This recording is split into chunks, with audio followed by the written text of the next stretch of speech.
یہ جو آپ کو توحید بتا رہے ہیں نا، یہ شیطانی توحید ہے جس میں بابوں کو اور پیغمبروں کو اللہ کے مقابلے پہ کھڑا کرتے ہیں، اور ایک رحمانی توحید ہے جو قرآن و سنت میں آئی ہے، جس کو یہ گستاخی اور توہین کا نام دیتے ہیں، حالانکہ وہ گستاخی اور توہین نہیں ہے۔ میں آپ کو اللہ کی قسم اٹھا کے کہتا ہوں کہ بریلویت میں مجھے نبی علیہ السلام کے ساتھ وہ عشق اور محبت نہیں تھا جو کتاب و سنت پڑھنے کے بعد ہوا ہے۔ تم لوگوں نے تو صرف نعتوں میں غلو کر کے عشق و محبت کو تلاش کیا ہے نا۔ نبی علیہ السلام کی تعلیمات بالکل اس کے اپوزٹ ہے۔ کرسچنز بھی قیامت والے دن عشق و محبت سے پیش ہو رہے ہوں گے۔ اٹھا کے پڑھو سورۃ المائدہ کا آخری رکوع۔ اے عیسیٰ، کیا تو نے کہا تھا ان سے کہ تجھے اور تیری ماں کو معبود مان لے اللہ کے مقابلے پر؟ من دون اللہ، یہ کہتے ہیں من دون اللہ بتوں کے بارے میں، اور عیسیٰ ان کی ماں کے بارے میں من دون اللہ آیا سورۃ المائدہ میں۔ تو عیسیٰ ابن مریم کیا کہیں گے؟ یا اللہ، مجھے کب شایا تھا میں کوئی ایسی بات کرتا جس کا میں اہل ہی نہیں۔ میں نے تو ان سے وہی کہا تھا جو تو نے میری طرف وہی کیا تھا کہ عبادت کرو اس اللہ کی جو میرا بھی رب ہے تمہارا بھی رب ہے۔ اگر میں نے ان سے کوئی ایسی بات کی ہے اللہ تو تیرے علم میں ہوگی، کیونکہ جو تیرے جی میں ہے وہ میں نہیں جانتا، اور جو میرے جی میں وہ تو جانتا ہے، اور تو سارے غیبوں کا جاننے والا ہے۔ دیکھیں کانفیڈنس کس طرح عیسیٰ ابن مریم کا لوز ہو جائے گا، حالانکہ کہا نہیں ہوا، پھر بھی کہا یا اللہ اگر میں نے کوئی بات کی ہے تیرے علم میں تو ہوگی، مجھے نہیں پتا تیرے جی میں اس وقت کیا ہے، میرا سب کچھ تیرے سامنے ہے۔ اب یہ تیرے بندے ہیں، چاہے انہیں عذاب دے چاہے چھوڑ دے، اللہ تعالیٰ فرمائے گا آج وہ دن ہے سچوں کو صرف سچا عقیدہ ہی فائدہ دے گا۔ عیسیٰ کے جیسا ہے ہی کوئی نہیں، تیرے سارے بابے شاہی کوئی نہیں۔ اللہ تعالیٰ ہمارا عیسیٰ اور اس کی ماں کھانا کھانے کے محتاج تھے۔ دیکھو ہم اپنی آیات کس طرح کھول کھول کر بیان کر رہے ہیں۔ عیسیٰ ابن مریم کو پوج رہے ہو، ان کی ماں کو، وہ تمہارے نفع نقصان کے مالک نہیں ہے۔ اللہ سب کچھ سننے والا ہے، جاننے والا ہے۔ یعنی عیسیٰ ابن مریم اگر کسی کے نفع نقصان کے مالک نہیں، بابت شاہی کوئی نہیں۔ کہتے نہیں جی وہ تو عیسائیوں کو کہا گیا ان کی عبادت نہ کرو، اگے پڑھ، اگے لکھا ہے کہ وہ تمہارے نفع نقصان کے مالک نہیں۔ عبادت کرو نہ کرو یہ دوسری چیز ہے، نفع نقصان کے مالک ہی نہیں۔ شرک کیا کرسچنز نے، اللہ تعالیٰ نے غصہ عیسیٰ ابن مریم کو سینٹرڈ کرتے ہوئے کرسچنز کے اوپر نکالا۔ لقد کفر الذین قالوا ان اللہ هو المسیح ابن مریم، بے شک وہ لوگ کھلا کفر کر رہے ہیں جو کہہ رہے ہیں کہ عیسیٰ ابن مریم ہی اللہ ہے۔ قل فمن یملک من اللہ شیئا، اے وہی لفظ دے شیئا، بابت شاہی کوئی نہیں۔ اے نبی تم فرماؤ بھلا اللہ کا کوئی کیا بگاڑ لے گا؟ ان اراد ان یہلک المسیح، کہ اگر اللہ ارادہ کر لے کہ وہ مسیح کو ہلاک کر دے، الفاظ دیکھیں، ہلاک کر دے، اس کی ماں کو اور جتنے زمین میں سارے بابے، اگر اللہ تعالیٰ ان سب کو ہلاک کر دے، اللہ کا کوئی کیا بگاڑ لے گا؟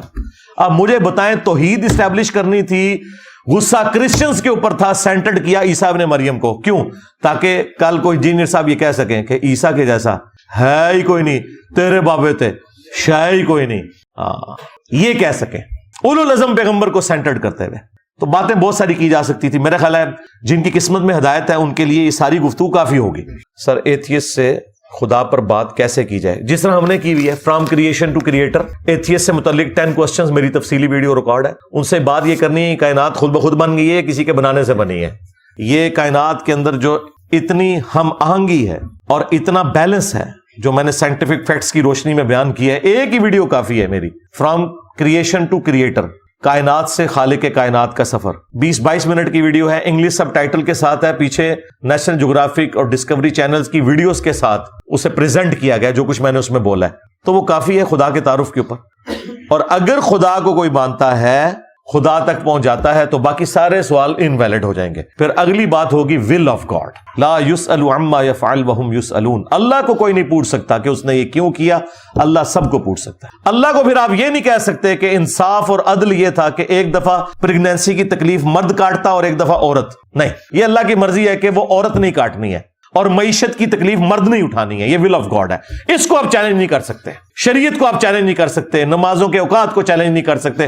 صرف ایک چیز چیلنج ہو سکتی ہے، وہ خدا کی ذات ہے، اس کو آپ ضرور چیلنج کریں، اور اس کے بعد جب آپ خدا تک پہنچ جائیں پھر کوئی چیز چیلنج نہیں ہوگی۔ کیا ایک مسلمان کے لیے کمپیریٹیو ریلیجن کی اسٹڈی کرنا ضروری ہے یا قرآن و سنت پر ہی اکتفا کر لیں؟ ٹھیک ہے، آپ کرنا چاہتے ہیں ضرور کریں، لیکن پہلے قرآن و سنت پڑھیں۔ آپ کے پاس نہ قرآن کا نالج نہ سنت کا نالج، اور آپ لوگوں کی ٹیمپرڈ شدہ جو مذاہب ہیں ان کی اسٹڈی کرنا شروع کر دیں تو آپ کو کون عقل مند کہے گا؟ اور یہ سب کا کام بھی نہیں ہے، صرف ان لوگوں کا کام ہے جنہوں نے کوئی دعوت و تبلیغ کا معاملہ کرنا ہے، ورنہ آپ کا اگر شوق ہے ضرور پڑھیں، کس نے منع کیا آپ کو، لیکن پہلے قرآن و سنت پڑھ لیں۔ کیا دین سیکھنے کے لیے عربی سیکھنا ضروری ہے؟ جی شوق سے ضرور سیکھیں، لیکن آپ کی عربی سیکھنے کو کسی نے ماننا کوئی نہیں. آپ عربی سیکھ کے جب قرآن و سنت سے انہیں ترجمہ کر کے بتائیں گے یہ کہ ہم آپ کو مانیں گے نہیں، یہ تو کہیں گے ہمیں اعلیٰ حضرت کا ترجمہ دکھاؤ. تو میرے بھائی جو آپ نے اتنی ذلت کاٹنی ہے اور اینڈ پہ انہوں نے ترجمہ اعلیٰ حضرت کا ماننا ہے یا اشرفی تھانوی کا ماننا ہے، تو ڈائریکٹ ان کو دکھاؤ نا سورۃ الاعراف کی آیت نمبر 188. کام بھی ختم کرو to cut the story short. اور پیرلل میں آپ عربی ضرور سیکھیں، یہ آپ کا شوق ہے. لیکن چونکہ وہ بڑے بڑے علماء جو آپ کے اوپر اعتراض کریں گے ان کے بھی بڑے بزرگوں نے سب سے بہترین تراجم اردو زبان میں، جن کو ان کے ماننے والے بھی مانتے ہیں کہ یہ ترجمے صحیح ہیں، وہ کر دیے ہیں. تو آپ کا تو مسئلہ حل ہو چکا ہے. آپ نے کیوں دوبارہ سے پہیہ ایجاد کرنا ہے؟ ویل انوینٹ کرنے کی ضرورت نہیں ہے. انہی کا ترجمہ انہی کو دکھائیں، خود بھی ہدایت حاصل کریں، ان کو بھی دیں. باقی آپ نے عربی ضرور سیکھنی ہے، وہ ضرور سیکھیں. آپ کی عربی کو انہوں نے ماننا کوئی نہیں. وہ ایک دوسرے سے نہیں مندے. نبی علیہ السلام کے بعد افضل انسان علی علیہ السلام ہے یا ابو بکر ہے رضی اللہ عنہم اجمعین وعلیہم السلام اجمعین. دیکھیں جی، یہ وہ مسائل نہیں ہے کہ جن کی بنیاد کے اوپر امت کے اندر تفرقہ ڈالا جائے. آپ جس کو بھی افضل ماننا چاہتے ہیں مانیں. ہم کوئی بریلویوں دیوبندیوں کی طرح نہیں ہے کہ آپ حضرت علی کو افضل کہیں تو ہم آپ کو تفضیلی کہنا شروع کر دیں یا نیم رافضی کہنا شروع کر دیں. اور نہ ہم ان غالیوں کی طرح ہے کہ آپ حضرت ابو بکر کو افضل کہنا شروع کر دیں تو ہم آپ کے اوپر کوئی اور فتویٰ لگانا شروع کر دیں. ہم تو قرآن و سنت کی روشنی میں یہ سمجھتے ہیں جو سیدنا ابو بکر کا قول ہے صحیح بخاری میں کہ محمد کے قرب کو ان کے اہل البیت کے قرب میں تلاش کرو. اور یہ حضرت ابو بکر کا قول امام بخاری نے حسن و حسین کے چیپٹر میں لیا ہے. اگر حضرت ابو بکر صدیق رضی اللہ تعالیٰ عنہ اپنے لیے اور باقی تمام صحابہ اور مسلمانوں کے لیے یہ فرما رہے ہیں کہ تم نے نبی کا قرب حاصل کرنا ہے تو حسن و حسین، علی اور فاطمہ علیہ السلام اجمعین، ان کا قرب حاصل کرو، ان کے ذریعے رسول اللہ تک پہنچو. اگر حضرت ابو بکر یہ کہہ رہے ہیں تو باقی تو شاہی کوئی نہیں. اگر میں غائب میں اللہ کے سوا کسی کو پکاروں تو اللہ تعالیٰ کی کون سی صفات افعال میں غیر کی شرکت ہو جاتی ہے، شرک واقع ہو جاتا ہے؟ دعا صرف اللہ ہی سے. بھائی اصل مسئلہ یہی ہے، ایاک نعبد و ایاک نستعین. بارش اللہ برساتا ہے، ڈیوٹی فرشتوں کی ہے، لیکن فرشتوں سے مانگیں گے تو شرک ہو جائے گا. کہاں لکھا ہوا ہے؟ سورۃ النمل کی آیت نمبر 62. بھلا بتاؤ تو کون ہے جو فریاد سنتا ہے مصیبت اور اضطراب میں گھرے ہوئے شخص کی؟ امن یجیب المضطر اذا دعا ویکشف السوء، اور اس سے اس کی تکلیف کو دور کر دیتا ہے اور تمہیں زمین پر اگلوں کا خلیفہ کرتا ہے. اِلٰہٌ مع اللہ، کیا اللہ کے ساتھ کوئی اور الہ بھی ہے جو دعا سننے والا ہے؟ قلیلا ما تذکرون، بہت کم ہی نصیحت حاصل کرتے ہو. صدق اللہ العظیم، اللہ نے سچ فرمایا، بہت کم لوگوں نے نصیحت حاصل کی. کہتے نہیں یہ تو لکھا ہے اللہ ہی سے مانگتے ہیں، یہ کہاں لکھا ہوا ہے کہ کسی اور سے نہیں مانگتے؟ اندازہ کریں. تو میں نے بتا دیا تھا یہ لکھا ہوا ہے الہ مع اللہ، کیا اللہ کے ساتھ کوئی اور الہ بھی ہے جس سے مانگا جا سکے؟ کیا تعویذ کھانے والی چیز میں ملا کر ہلائیں تو وہ اثر کریں گی؟ ہاں اثر تو ہوگا، اس میں جو سیاہی ہے وہ گھل جائے گی، آپ کے پیٹ کے اندر جائے گی، بیماری ہو جائے گی. ٹھیک ہے، یہی اثر ہوئے گا تھوڑے تے.